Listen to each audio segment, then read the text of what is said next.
Kumusta mga brad? Halos nga po lahat ng tao apektado kapag nagtaas yung presyo ng petrolyo. Yung mga may-ari lang ng gasoline station yung pumapaldo. Marami nga po mga tao ngayon na napapaisip na magpalit na lang ng electric. Kung sa bagay na mamayagpag naman na talaga ngayon yung mga electric, pero marami pa rin ang gustong gumamit ng digas. At speaking of electric nga po, nilabas na sa Pilipinas ang pangmalakasang mga electric vehicle or electric scooter ni VinFast. At kasama na nga po dito ang inaabangan ng karamihan na VinFast Viper. Ito nga po yung electric scooter nila na may pagkakahawig ng kaunti sa Honda Click. Yung dalawa kasi na nilabas nila parang may pagka-modern classic. At ito na nga po ang nakakatuwa ngayon. Kasi kung titignan natin yung ibang mga electric scooter or electric vehicle, matataas talaga yung presyo. Pero dito nga po talagang sinabayan nila yung market. Para nga po doon sa mga hindi nakalam itong brand nga po na VinFast ay galing po sa bansang Vietnam. Na kung quality lang din naman po ang pag-uusapan, quality din naman. Nung nandoon pa nga po ito sa Vietnam, in-expect ng mga tao na aabot ito ng 100,000 plus. Pero ngayon nga po nakalapag na siya, yung starting price niya ay 73,900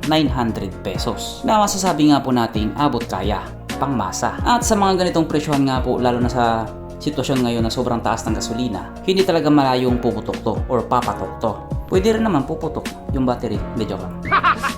Hindi ko lang sure kung allowed ba ito sa mga MC taxi, pero kung ito ang gagamitin mo, siguradong hindi ka talaga lugi. Yung dalawang battery nga po kasi nito ay meron ng 5,200 watts at may top speed nga po na 90 kph. Yung range naman po na kaya niyang abutin ay 145 kilometers. O diba? Sobrang layo na nang kaya niyang abutin. Siguro kung city driving ka lang baka sa isang buong araw, hindi mo pa kayang ubusin or hindi mo pa kayang i-drain yung battery niya. At yung charging time naman po nito 9 hours bago siya mag full tank. Bago siya mag full charge. At isa nga din po sa kagandahan dito sa electric scooter na ito, meron po siyang gulay board or floorboard. Sa madaling salita, kargahan ng red horse. At kung sa tingin nyo hindi ito kayong sumabay sa mga 125cc na scooter, doon po kayo nagkakamali. Kasi yung mga electric scooter po ngayon, ang lalakas po ng mga torque. Kumbaga, isang piga, iwan lahat. Ito nga po yung klase ng mga scooter na mababangga ka na hindi mo pa alam kasi nga wala siyang tunog. At syempre, pagdating sa maintenance, less gastos po ito kasi wala naman po siyang change oil. Change tire lang, ganun. Syempre, aabot din naman ng ilang buwan o taon bago mapudpud. Yung ibang bansa nga po or sabihin na natin mga Asian country,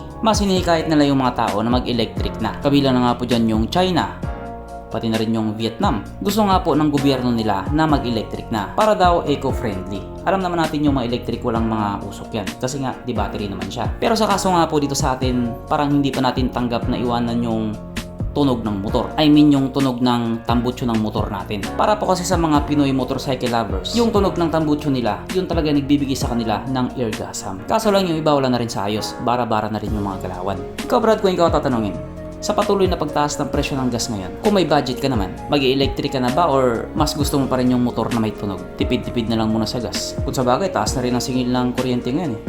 Kupal na rin yung Meralco eh. Biruin mo yun, ayaw nila ng solar, hindi daw safe.